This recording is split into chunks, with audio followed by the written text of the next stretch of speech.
ሬሳ ማሳየት ተገቢ አይደለም ይላሉ። ግን የሬሳ ሳጥኑ ሳይከፈት የሚሚ አስከሬን ማንም አላየውም። አንድ ጥያቄ ግን በሐዘን ቤቱ ተሰራጨ።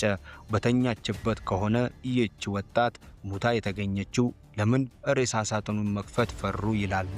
ከዚህች ቀን ከ3 ወር በፊት ሚሚ ከሀገሯ የወጣችው አረብ ሀገር በቤት ሰራተኝነት ለመስራት ነበር። ይህ አበራ የተባለ ግለሰብ በጥሩ ደሞዝ ጥሩ ቤተሰብ ቤት ለተሻለ ህይወት ውስጥ እንደሚያስገባት ነግሯቸው መላ ቤተሰቡ አምኖት በረረች። አሁን ግን ተመለሰች።